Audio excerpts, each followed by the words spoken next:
yang Kristen. Ntar aku sapa Ustadz Wafi dulu. Kau ngomong melulu. Assalamualaikum Ustadz. Waalaikumsalam warahmatullah untuk Ustadz Yusuf, walanatullah untuk Mas Edis. Laknatullah. Dibilang katanya laknatullah kepada saya. Walanatullahi ajma'in lah. Nah, kan di Al-Qur'an kan ada ayat begini Ustaz, walanatullahi 'alal kadzibin. Untuk orang-orang yang mendustakan ayat-ayat Allah kan begitu. Ya, betul. Padahal yang mendustakan ayat-ayat Allah itu umat muslim sendiri. Oke, saya tanya sama Ustadz Wafi lah. Ustadz Wafi, kita sama-sama setuju ya Ustadz Wafi ya, bahwa setiap kata itu punya definisi. Punya makna. Di dunia ini ada ribuan bahasa, tidak ada satupun kosakata yang tidak punya makna. Setuju? Oke, terus? Oke. Tolong Ustadz Wafi jelaskan kepada saya dan juga kepada umat. Sebenarnya definisi kata Rob itu apa? Mulai dulu ini aja kan dia bahas. Enggak, karena memang ini intinya gitu loh. Intinya itu. Jadi kita itu harusnya sama-sama mengakui Yesus Robnya orang Kristen, Bapa di surga Robnya orang Kristen, Roh Kudus Robnya orang Kristen. Sementara Robnya umat Islam itu Allah dan Muhammad. Jadi kita nggak akan debat lagi. Udah, kita akan saling menghargai, hidup berdampingan. Percaya omongan saya. Coba Sob, Ustadz Wafi, apa definisi Rob? Jadi begini Mas Adis. Saya hampir 1 tahun, kalau saya hitung ya, hampir 1 tahun nggak diskusi sama antum. Saya kira antum sudah berkembang gitu loh. Ternyata masih di jalan tempat. Nggak dijawab. Mundur dia. Mundur. Nggak dijawab. Ya, jadi kata apa definisi Rob? Ya. Robbun itu arti aslinya Robbun itu kan pemilik. Oke. Nah, pemilik. Nah, pemimpin. Robbun itu kalau dalam bahasa Indonesia biasanya menjadi kata majmu', diidofahkan. Nah, disandingkan. Ketika Robbun itu disandingkan, maka Robbun bisa bermakna 2. Kalau disandingkan nih, bisa bermakna macet Ustadz Wafi. Tetapi ketika lafal Robbun itu sendirian, maka Robbun cuma maknanya 1, yaitu Tuhan. Begitu. Nah, ini namanya bahasa Arab ya. Nah, di dalam Al-Quran, di dalam surah Yusuf misalnya, itu ada Robbun yang bermakna raja, karena disandingkan kepada sebuah kalimat, sebuah kata. Di sisi lain, di dalam Al-Quran ada ayat Rabbus samawati wal ardh, Tuhan yang menciptakan langit dan bumi. Nah, karena disandingkan, jadi punya 2 makna dia. Bisa untuk Tuhan, bisa untuk makhluk. Sama seperti di dalam Bible. Di dalam Bible nih, ketika disandingkan, Robbun itu bisa bermakna beda selain Tuhan. Seperti para suami yang harus ditaati oleh istri-istrinya. Itu para suami wajib ditaati oleh istri-istrinya sebagai Robbun, sebagai Tuhan. Kalau di dalam Bible. Itu jawaban saya. Monggo. Baik. Jadi begini Ustadz Wafi. Lalu dalam keadaan seperti apa atau apa syarat-syaratnya sehingga seorang manusia itu bisa disebut sebagai Rob? Betul nggak? Dia harus seorang pemimpin. Dia harus seorang pengatur. Dia harus seorang yang menetapkan. Setuju nggak bahwa ketika seorang mendapatkan mempunyai kedudukan yang seperti itu maka dia bisa dipanggil sebagai Rob? Atau Ustadz Wafi sendiri jelaskan dalam keadaan atau syarat-syarat apa yang harus dipenuhi seseorang supaya dia bisa dipanggil Rob? Pemanggilan Rob itu tidak harus dia menjadi seorang pemimpin. Pemanggilan Rob itu tidak harus dia menjadi seorang raja. Kan sudah saya jelaskan di awal. Rob itu berbeda dengan status. Beda ya. Status, kalau yang saya bahas tadi itu adalah makna dari lafal, bukan status. Kalau status yang dibahas bukan makna lafal, maka suami itu bisa disebut dengan Rabbul Mar'ati, pemilik seorang perempuan, suaminya. Itu ada di dalam Bible berbahasa Arab. Nah, saya coba yang ini, Ustaz. Saya punya uang ya, punya uang nih. Maka saya bisa disebut dengan Rabbul Mali, pemilik uang. Betul. Begitu saja sebenarnya. Oke, berarti kalau seorang memimpin, menetapkan, maka dia menjadi Rob juga ya? Apa ini? Pemimpin apa? Kan harus ada dua kata kan? Misalnya begini, ada satu kelompok nih. Ada satu kelompok. Nah, di mana kelompok ini kan punya kepala. Kepala itu pemimpinnya, dia yang menetapkan. Dia yang mengatur, dia yang mimpin. Nah, maka dia itu dapat disebut sebagai Rob nggak? Oh, beda bahasa Arabnya. Kalau pemimpin di sebuah kelompok, itu di dalam bahasa... Ketakutan mereka. Loh, enggak, benar. Jadi cari di majalah misalnya. Bentar deh sama Ustaz. Ustaz Wafi, Ada saya aman. tutup dulu.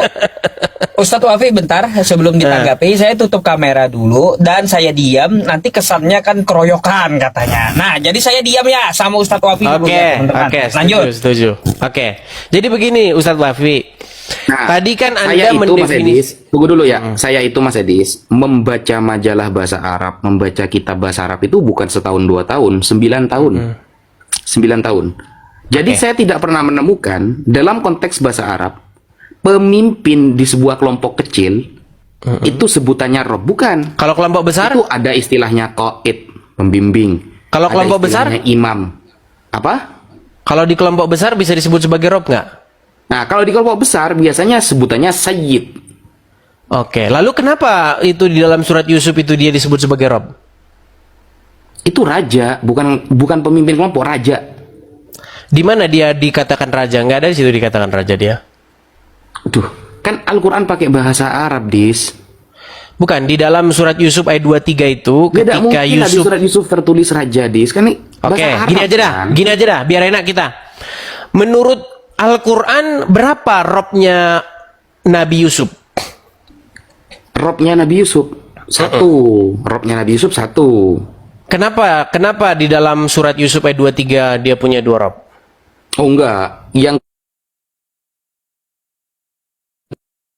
jaga penjara saat Nabi Yusuf nitip salam itu konteksnya. Tapi dia bilang Robbi loh. Oh, coba cek di ayatnya. Oke, saya tampilkan ya surat Yusuf ayat 23 ya. Oke, Yusuf 23. Setelah ini saya tanya balik ya. Boleh. Harus. Kadang-kadang kita itu debat kusir nggak berujung ya karena begini nih. Oke, saya balikkan dulu kamera saya ya. Tar. Kau minta besarin nggak? Oh boleh dibesarin Sob, biar enak Sob, biar kelihatan Sob.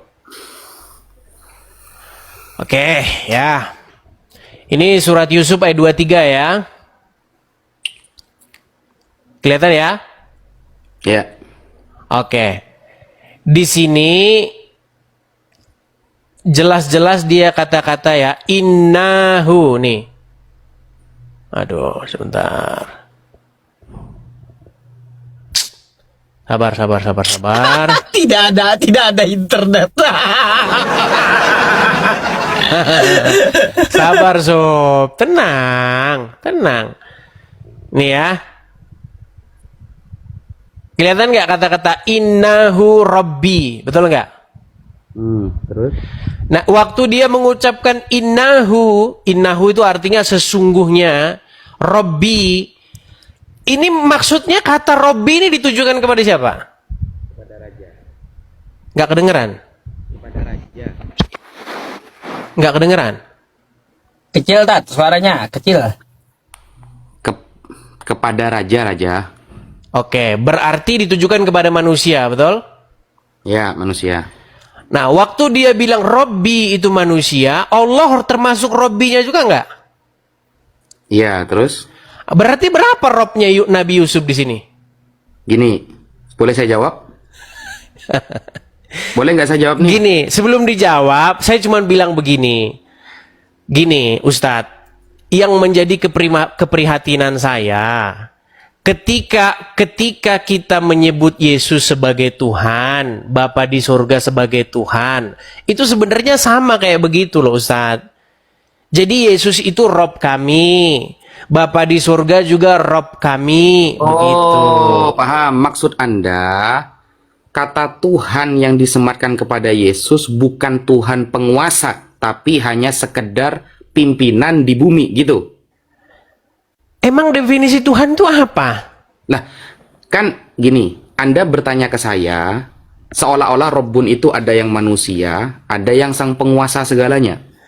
Nah, itu sama Tergantung seperti kami. Rob itu siapa dulu gitu Tunggu loh. dulu. Ini saya perjelas dulu.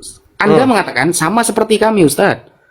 Mengatakan Yesus itu sebenarnya Tuhan, Bapa Allah Tuhan. Berarti, kalau boleh saya simpulkan, Yesus menurut Anda bukan Tuhan sang penguasa semesta, bukan ya? Berarti sekedar pemimpin umat di bumi, begitu? Ustadz, tidak ada definisi Tuhan yang artinya itu pencipta langit dan bumi, Ustadz. Rob itu, Tuhan itu definisinya adalah seseorang atau sesuatu yang kepadanya kita menaklukkan diri. Tuh, berarti Yesus menurut Mas Edis sama seperti status Robbi yang bermakna raja di surat Yusuf. Bapa di surga juga statusnya begitu, sama juga. Sama. Bukan berarti- cuma Yesus aja, Bapa di surga juga statusnya juga Rob yang seperti itu. Karena definisi Rob itu ya itu. Berarti Bapak di surga pun bukan penguasa langit dan bumi. Gak berat ini Lah, definisi. kan Rob juga. Kan disebut Rob juga. Begini loh Ustadz, kita itu bukan membicarakan sesuatu yang di luar yang sedang kita bahas. Definisi Rob atau definisi kurios adalah Kurios. apapun yang kepadanya kita menaklukkan diri. Begitu loh. Berarti Bapak di Jadi- surga dan Yesus bukan penguasa dalam konteks disebutan Rob ya. Siapa bilang? Ini makanya saya bilang diskusi kita ini agak Katanya- sulit gini. Biar katanya saya Rob itu- biar Ustadz paham yang ada di dalam kepala saya. Gini loh. Kalau Ustadz tanya sama saya atau sebenarnya pengertian Al-Qur'an sendiri, setan itu bisa jadi robnya seseorang nggak? Bisa. Bisa, makanya sekarang itu tergantung apakah kita menjadikan dia sebagai rob kita gitu loh. Makanya sebenarnya begini Ustadz, apa yang saya temukan dari Al-Quran dan yang saya temukan dari Al-Quran dan Alkitab itu sebenarnya ya sama aja. Bahwasanya seseorang itu kalau dia mau jadi orang yang Kristen sejati, dia itu harus mengambil Bapa di surga sebagai robnya dengan perantaraan firman-Nya atau anaknya yang diutus ke dunia dan juga dengan perantaraan Roh Kudus-Nya. Jadi Yesus dan Roh Kudus itu rob yang datang daripada Bapa di surga. Jadi dengan menjadikan Yesus Tuhan, dengan menjadikan Yesus Rob, itu tidak menjadi kemusyrikan seperti yang ada di pikirannya orang Islam. Karena orang Islam sesungguhnya melakukan hal yang sama. Mereka menjadikan Sekarang saya tanya balik Muhammad ya. Oke, mereka menjadikan Muhammad sebagai robnya. Bagaimana cara umat muslim menjadikan Muhammad sebagai robnya? Dengan cara tahluk, patuh, taat kepada Muhammad. Makanya ketika Muhammad berkata, orang muslim harus berseru, sami'na wa ata'na. Kami mendengar dan kami taat. Intinya sama aja kok. Jadi intinya Iya. Islam Paham. menuhankan Allah dengan perantaraan Muhammad, Kristen menuhankan Bapa di surga dengan perantaraan Yesus dan Roh Kudus. Oke. Selesai diskusi kita. Oke. Silakan. Berarti kalau boleh saya simpulkan begini Mas Edis. Islam menuhankan Allah melalui jalur Nabi Muhammad. Ya. Berarti apapun yang diperintahkan Nabi Muhammad itu statusnya diperintahkan oleh Allah. Betul. Pandangan Islam Mas Edis, Allah ini sang penciptanya. Nabi Muhammad adalah wasilahnya. Nah, kalau memang sama seperti itu, berarti pemahaman Mas Edis di dalam kekristenan adalah Bapa adalah sang penciptanya, Yesus hanya seorang utusannya. Tidak ada bagian dari Bapa, tidak disebut sama seperti Bapa, tapi dia hanya pemimpin yang diperintahkan untuk mengabarkan saja. Betul seperti itu berarti? Nggak betul juga. Duh, gimana kok gak betul? Katanya Iya, karena apa? Karena begini, kita itu gini, yang sering kita salah ini pahami antum itu gini sudah loh. hampir jadi Islam loh sekarang. Begini, yang sering kita saling pahami, yang salah pahami itu, kita tidak bisa membedakan sang pencipta dengan Tuhan, gitu loh. Gini, Ini makanya antum sudah begini hampir Ustaz. jadi orang Islam barusan. Dis. Gini Ustaz, Hampir biar sedikit lagi enak lewat. kita Ustaz Yusuf Wafi. Bisa nggak seseorang ganti sang pencipta? Gak bisa. Nggak bisa. Bisa nggak seseorang ganti Tuhan? Gak bisa. Nah, ini makanya kita debat kusir. Padahal di dalam Al-Quran, orang itu bisa ganti Tuhan. Makanya ada orang yang Tuhannya itu bukan Allah. Yang Tuhannya itu adalah hawa nafsunya. Yang Tuhannya itu adalah patung. Yang Tuhannya itu adalah ulama. Makanya ganti Tuhan itu bisa. Tetapi ganti sang pencipta tidak bisa. Makanya Ya, kita debat kusir terus di sini, Ya, Ustadz. makanya titik tekan saya bahwa status Nabi Muhammad dengan status Yesus itu sama, kata Mas Edis. Jadi dia ini hanya Pengertiannya. Iya, hanya Bukan statusnya yang sama, pengertiannya sama. Iya, maksudnya itu tugasnya sama, status pengertiannya sama. Nah, berarti ketika kita mentaati Nabi Muhammad yang notabene-nya perintah itu datang dari Allah, Mas Edis mentaati Yesus yang notabene perintahnya datang dari Sang Bapa. Bapa di sorga. Berarti Yesus dengan Nabi Muhammad adalah utusan Sang Pencipta. Begitu. Saya betul? tidak mengakui Muhammad utusan sang pencipta. Itu Nah. masalahnya. Bukan, perbandingan kamu tadi. Perbandingannya kurang lebih ya. Berarti Yesus ini utusan, Nabi Muhammad utusan. Jadi mereka adalah utusan. Di balik Betul. mereka ada Sang Pencipta yang mengutus dan mengatur mereka, betul? Ya, tetapi dalam konsep ini saya tidak mengakui bahwa Allah itu sang pencipta dan Nah, Muhammad dalam konteks utusan ini sang berarti- pencipta gitu. Iya, saya tidak sedang bahas itu. Yang saya bahas adalah status kedudukan Nabi Muhammad dengan Yesus sama-sama utusan. Kamu kan mengatakan kita tidak perlu berdebat lagi Ya. kalau sudah sepakat, kan begitu? Ya, nah masalahnya begini sekarang. Masalahnya kenapa kita tidak mengikuti Yesus, malah mengikuti Muhammad? Karena kalau mengikuti Muhammad, maka kita itu akan seperti Muhammad. Setuju nggak? Oh, berarti kalau kita mengikuti Yesus, kita akan sama seperti Yesus, kena salib juga nanti.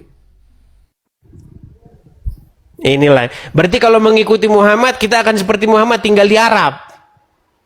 Oh iya dong. Iya dong. Jadi begini, maksudnya begini. Mengikut itu maksudnya seperti apa sih? Mengikut itu maksudnya kita itu Sekarang meneladani. Temanya begini. Lebih pantas mana mengikuti Nabi Muhammad atau mengikuti Yesus? Nah itu, gitu. Oke. Jadi intinya itu sebenarnya begini. Menjadi Kristen adalah membuat dirimu semakin hari semakin serupa dan segambar dengan Yesus. Menjadi Islam adalah membuat dirimu semakin hari semakin serupa dan segambar dengan Muhammad. Nah masalahnya kalau orang mirip seperti Muhammad itu akan bahaya. Karena Muhammad di dalam Al-Quran itu dicontohkan sebagai orang yang berbuat salah dan berbuat dosa. Contoh. Sudah. Betul nggak kalau Muhammad di dalam Al-Quran itu berbuat salah dan berbuat dosa? Sudah nggak? Kalau sudah gantian. Selesaikan dulu. Nggak dijawab sama dia. Udah selesaikan dulu. Nanti saya jawab semua itu. Lanjut. Iya, sebelum Anda jawab, betul nggak? Muhammad di dalam Al-Quran digambarkan sebagai seseorang yang berbuat salah dan berbuat dosa. Nggak ada itu. Contoh, saya kasih contoh. Ya. Di dalam surat Abasa, ayat yang pertama sampai yang keenam, di mana di situ ada seorang buta yang datang kepada Muhammad. Lalu Muhammad berwajah masam. Dia bermuka masam dan berwajah sepet. Tetapi jikalau para pembesar-pembesar Quraisy yang datang, yakni orang-orang yang kaya, maka Muhammad melayaninya. Nah, disitulah Muhammad kena tegur oleh Allah. Setuju? Enggak setuju. Nanti saya jelaskan itu. Coba jelaskan. Ada setuju, main setuju aja. Coba jelaskan. Oke. Nih ya. Surah Abasa. Tapi setelah saya jawab, saya bertanya balik. Setelah Boleh, saya bertanya balik. silakan.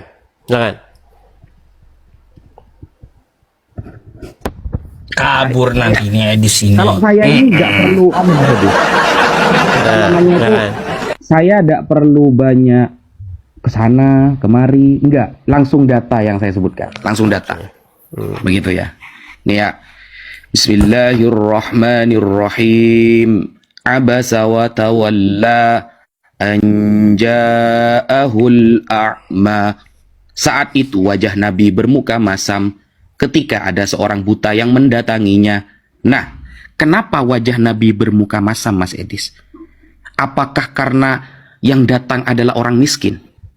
Bukan pembesar Quraisy orang kaya? Oh, tidak Mas Edis. Coba kita sebutkan. Ini ya, abasa wa tawalla. Wahua, siapa? Aktor yang buta itu siapa? Namanya Ibnu Ummi Maktum. Namanya nih yang datang kepada Nabi nih. Wasmuhu Abdullah bin Syurah bin Malik bin Robi'ah Al-Fihri. Itu nama panjangnya. Beliau datang min Bani Amir Bani Lu'ay. Dia datang dari Bani Amir Bani Lu'ay. Wadzalika annahu ata Rasulullah. Saat itu dia mendatangi Rasulullah. Wahwa Yunaji Utsbah bin Robi'ah wa Aba Jahl. Dan dia ingin mengutarakan tentang Utsbah bin Robi'ah dan Abu Jahal bin Hisham. Nah, kemudian apa yang menyebabkan Nabi Muhammad di sini masam? Nah, kemudian yad'uhum ilallah, yarju islamahum. Kemudian beliau Rasulullah mendoakan kepada Allah agar mereka itu menjadi umat Islam. Faqala Ibnu Ummi Maktum, ya Rasulullah, wahai Rasulullah, akri'ni wa 'allimni mimma 'allamakallah. Berikan aku pengetahuan tentang apa yang telah Allah ajarkan kepadamu. Faja'ala yunadihi wa yukarrirun nida. Dia berkali-kali memanggil Nabi. Berkali-kali. Wala yadri annahu mukbil ala ghairihi hatta karahiyatu fi wajhi Rasulillah liqat'i kalamihi. Karena dia berkali-kali memanggil Nabi dan memotong ucapan Nabi sampai menyebabkan wajah Rasulullah tidak ini ada dalilnya nih. Wa yukarrirun nida. Memanggil Nabi sampai menyebabkan wajah Nabi nggak enak kepada dia. Liqat'i kalamihi. Ini ya ada lafal liqat'i kalamihi. Mana tadi, guys? Karena dia memotong-motong pembicaraan Nabi, bukan karena dia adalah orang miskin, dia adalah orang kaya. Oh, bukan ya, saudaraku, bukan. Jadi jangan ngarang-ngarang cerita, tampilkan.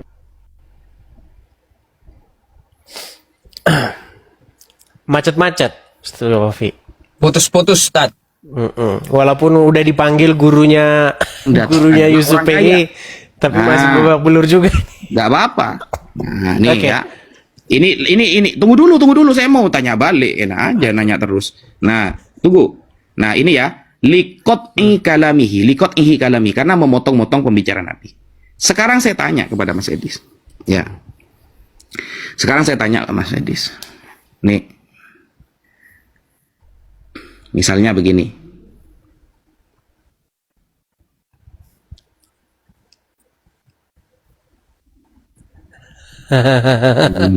Jangan udah panggil dulu, Des. Yusuf udah panggil juga gurunya. ditanya. Udah panik Edisnya. Jangan panik dulu lah kau. Belum lagi. Misalnya Yesus mengatakan dalam Matius 15 nomor 26. Jawab Yesus kepadanya, kamu bukan orang Yahudi Jadi ini berbicara etnis nih ya. Sok paling suci sukunya nih, kamu bukan orang Yahudi. Kalau aku menolong kamu, itu sama seperti orang yang mengambil makanan anak-anaknya dan memberikannya kepada anjing. Bayangkan. Jadi, Yesus punya ajaran, kalau bukan orang Yahudi gak boleh ditolong. Sama seperti anjing. Berarti orang-orang di luar Yahudi itu adalah anjing, kata Yesus. Dalam Matius 15 nomor 26. Apakah seperti ini ajaran kasih, Mas Edis? Baik. Kalau bukan orang Yahudi, berarti gak boleh ditolong. Dan statusnya sama seperti anjing, bayangkan. Baik, pertanyaan yang bagus ya. Baik. Ini Jelasin kalau gini kan lah. diskusi cakep. Ini diskusi mantap kalau begini. Jadi kita itu berusaha membangun komunikasi yang baik ya. Biar Islam dan Kristen itu enak diskusinya, nggak maki-makian. Udah bosen lah kita dengar maki-makian. Baik, pertanyaan yang bagus ya. Pertama saya tanggapi dulu yang Al-Quran tadi. Begini, di dalam surat Abasa ayat yang pertama tadi, itu tidak ada ayat Al-Quran menyebutkan bahwa orang tersebut memotong-motong omongan Muhammad sampai membuat wajah Muhammad bermuka masam. Itu yang dibaca Ustadz Wafi, itu adalah pelintiran Al-Quran, bukan Al-Quran. Ingat sekali lagi, itu tidak pernah ada di dalam Al-Quran. Seandainya itu benar, bahwa Muhammad berwajah masam karena ada seorang buta yang motong-motong omongan Muhammad, pasti Allah Subhanahu wa Ta'ala akan membela Muhammad karena orang tersebut nggak punya tata krama di hadapan Nabi. Orang tersebut tidak punya sopan santun, tidak punya itikat yang baik di hadapan seorang Nabi. Pasti Allah akan membela Muhammad. Tetapi ayat Al-Quran berbunyi bahwa itu dikontrakan dengan seorang kaya. Makanya di ayat selanjutnya, akan tetapi jikalau pembesar-pembesar Quraisy yang datang kepadamu, maka engkau melayaninya.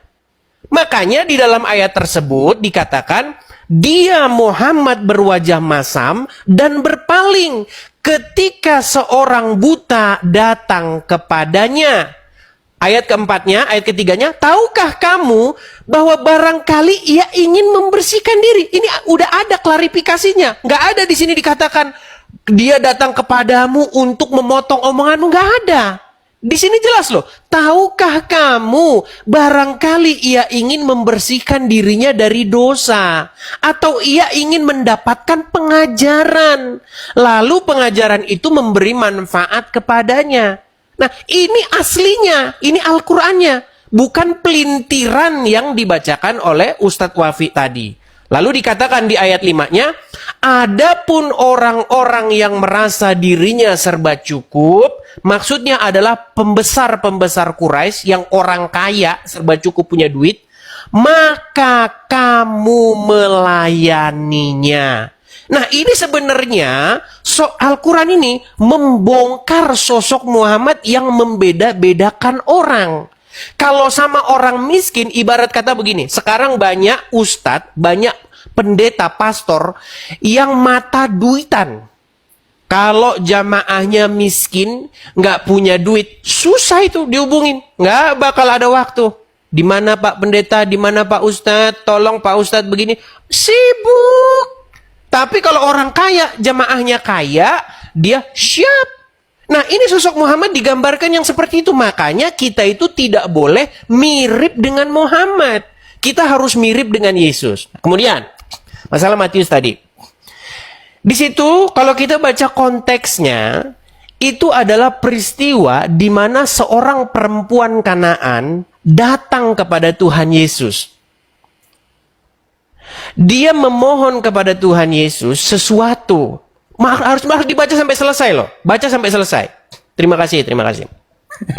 Ketika kita membaca itu secara utuh, di situ perempuan Kanaan itu meminta sesuatu kepada Yesus, tetapi Yesus mencobai perempuan Kanaan itu dengan kata-kata seperti ini.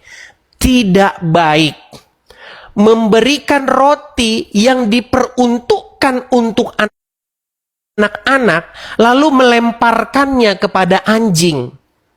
Itu adalah sebuah perumpamaan.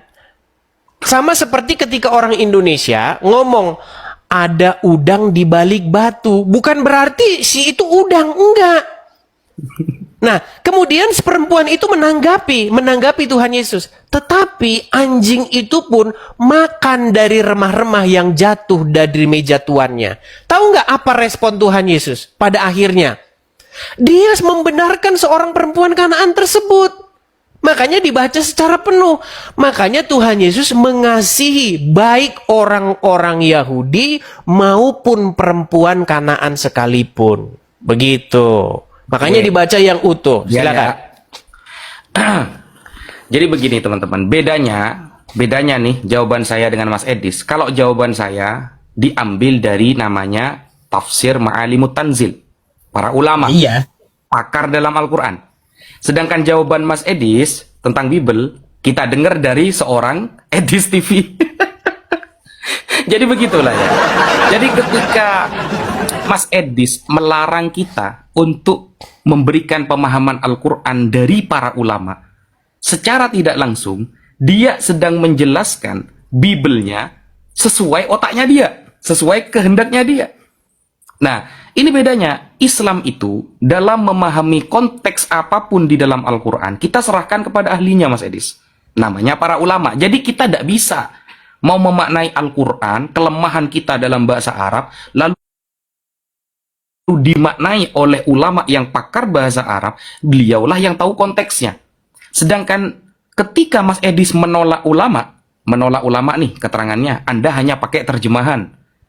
Di sisi lain, Anda memaknai Bible Anda sesuai kehendak Anda sendiri. Kalau misal yang datang kepada Nabi Muhammad adalah orang kaya, lalu Nabi Muhammad itu senang, ahlan wa sahlan kalau orang kaya, maka tidak mungkin ada surah Al-Kafirun. Kita cek surah Al-Kafirun yang datang orang-orang pembesar Arab semua yang menawarkan kepada Nabi. Apakah Nabi kemudian ahlan wa sahlan, selamat datang wahai saudaraku, lalu Nabi itu kayak senang gitu kedatangan orang kaya? Oh tidak, saudaraku. Kita lihat ya. Bismillahirrahmanirrahim. Qul ya ayyuhal kafirun. Katakanlah wahai Muhammad, wahai orang-orang kafir, la a'budu ma ta'budun. Aku tidak akan menyembah apa yang kalian sembah, wala antum a'biduna ma a'bud, dan kalian tidak akan menyembah apa yang aku sembah. Ini jawaban tegas ketika siapa yang datang kepada Nabi, ini ya, nazalat fi rahtin min Quraisy. Ini datang ketika utusan-utusan pembesar Quraisy datang kepada Rasulullah. Salah satunya adalah Al-Harith bin Qais As-Sahmi. Kemudian Wal-As bin Wa'il. Kemudian Al-Walid bin Al-Mughirah. Wah, ini orang-orang kayanya. Ini pimpinan ini. Pimpinan Quraisy yang kaya-kaya ini yang datang ini.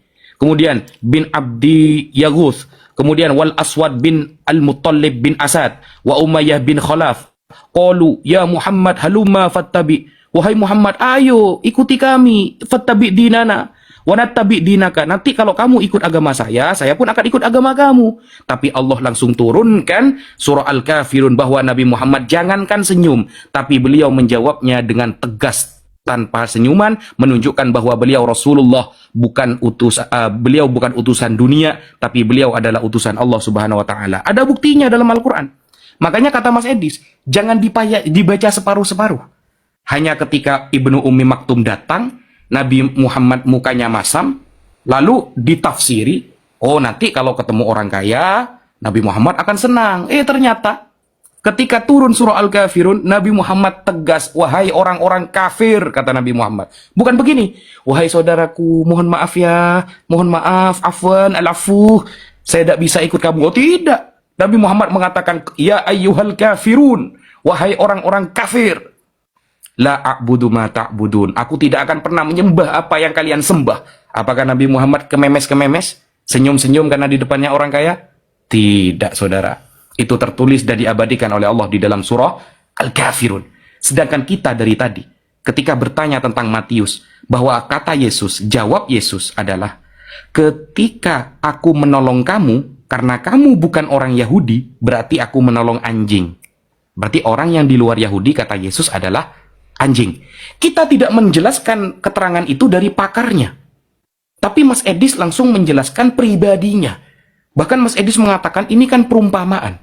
Oke, kalau kita mau bahas perumpamaan Mas Edis, saya mau tanya, ilmu untuk memahami perumpamaan Bible itu namanya ilmu apa, Mas Edis? Kalau Al-Quran, kita punya balaghah. Balaghah babnya dibagi menjadi 3. Ada ma'ani, ada bayan, ada bade'. Kemudian di dalam Al-Quran, itu ada yang namanya itu istilah Lughatul Arabiyyah Al-Fusha. Ketikan bahasa Arabnya harus fasih. Ada balaghahnya, ada majaznya, ada apa namanya itu, majaz itu dibagi menjadi 2. Ada majaz mufrad, ada majaz murakkab. Kemudian ada kinayahnya, bayangkan. Perumpamaannya ada, namanya ilmu balaghah. Sekarang saya tanya nih sama Mas Edis. Kita dengarkan ada 34.000 orang. Saya pengen nanya ilmu majaz, ilmu perumpamaan untuk memahami bahasa Yesus. Namanya ilmu apa dan ilmunya terbagi menjadi berapa? Silahkan dijawab Mas Edis. Baik. Ilmu Alkibul lah, Tat. Baik, agak sedikit melebar nih Kalau kemana-mana. di Bible itu ilmu Alkibul itu. Sup, kamu diem aja lah, Sup. Kamu udah panggil gurumu ini karena kamu nggak mampu berdebat dengan saya. Oke, baik. Saya jawab ya. Jadi begini, ini sangat-sangat memprihatinkan ya. Karena tadi Ustadz Wafi mengatakan begini, inilah kami Islam. Saya menjawab berdasarkan tafsir. Saya menjawab berdasarkan kitab. Sementara Edis menjawab berdasarkan pikirannya sendiri. Ini ada kesalahan fatal di sini. Begini. Al-Quran itu bukan kitab untuk para ustadz. Al-Quran itu adalah kitab untuk manusia.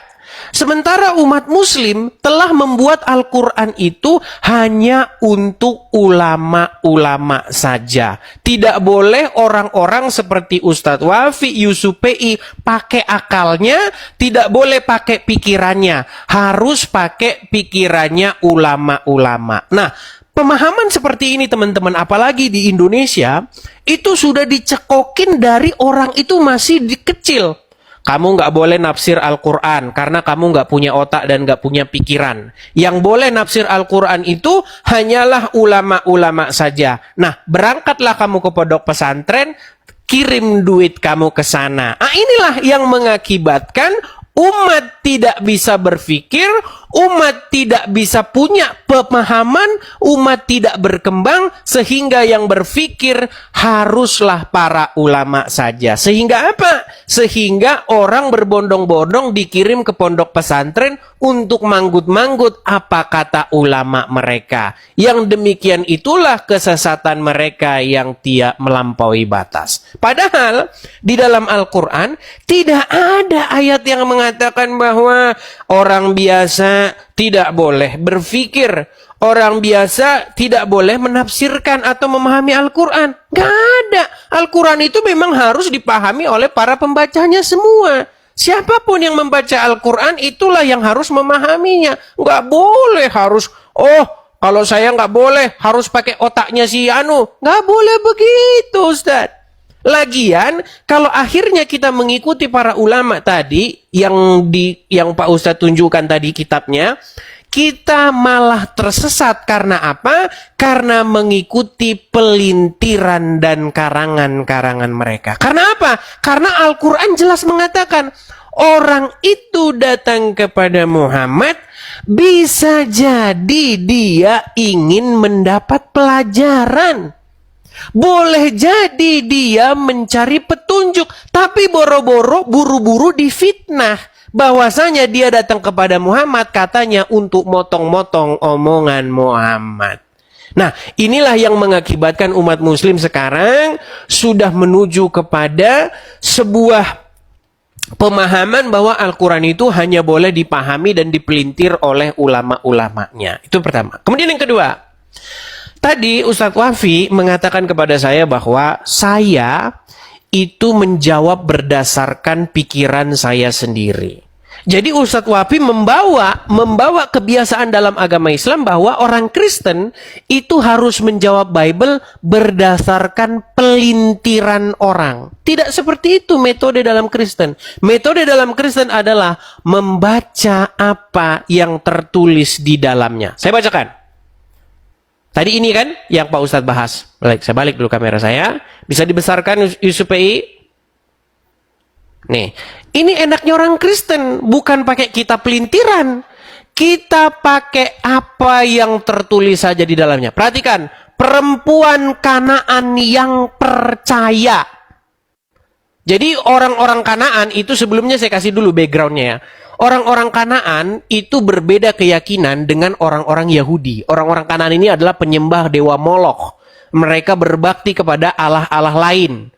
Dikatakan, lalu Yesus pergi dari situ dan menyingkir ke daerah Tirus dan Sidon. Maka datanglah seorang perempuan Kanaan dari daerah itu dan berseru, kasihanilah aku ya Tuhan, anak Daud, karena anakku perempuan kerasukan setan dan sangat menderita. Tetapi Yesus sama sekali tidak menjawabnya. Lalu murid-muridnya datang dan meminta kepada Yesus, suruhlah ia pergi. Ia mengikuti kita dengan berteriak-teriak. Jawab Yesus, aku diutus hanya kepada domba-domba yang hilang dari umat Israel. Tetapi perempuan itu, perhatikan, jangan selesai. Kalau umat Muslim kan kalau baca sampai sini doang. Ya. Untuk, Lanjut. untuk mohon maaf nih, Ya, umat lanjut. Muslim sering membaca sampai di sini titik. Untuk apa? Untuk bersyahwat rohani. Iya, ada apa-apa. Coba Tenang, biar saya ayatnya selesaikan. tadi. Iya, Saya jawab. selesaikan dulu. Hmm. Kenapa umat Muslim berhenti sampai sini? Karena sampai di sini mereka sudah ereksi syahwat rohaninya. Makanya dia nggak mau baca ayat selanjutnya. Karena di ayat selanjutnya ini akan menempeleng mukanya mereka. Perhatikan. Jawab Yesus, aku diutus hanya kepada domba-domba yang hilang dari umat Israel. Tetapi perempuan itu mendekat dan menyembah dia sambil berkata, Tuhan, tolonglah aku. Tetapi Yesus menjawab, tidak patut mengambil roti yang disediakan bagi anak-anak dan melemparkannya kepada anjing. Kata perempuan itu, benar Tuhan, namun anjing itu makan remah-remah yang jatuh dari meja Tuhannya. Apa kata Tuhan Yesus? Ini jawabannya, ini jangan dibuang. Maka jawab Yesus, maka Yesus menjawab dan berkata kepadanya, hai ibu, besar imanmu, maka jadilah kepadamu seperti yang kau kehendaki. Dan seketika itu juga anaknya sembuh. Perhatikan ini. Apakah di sini Tuhan Yesus mencampakkan perempuan itu? Mengatakan bahwa perempuan itu nggak pantas dia menerima roti itu? Akhirnya apa? Besar imanmu ibu, terjadilah apa yang kau kehendaki. Ini luar biasanya. Makanya kalau baca itu, sebentar, saya balikan dulu kamera saya. Kalau baca itu harus sampai selesai. Supaya apa? Supaya kalian tidak ejakulasi dini. Pertanyaannya tadi, silakan. pertanyaan saya tentang bahwa itu diketahui sebagai majas. Ilmunya ilmu apa itu? Baik. Jadi begini, ya.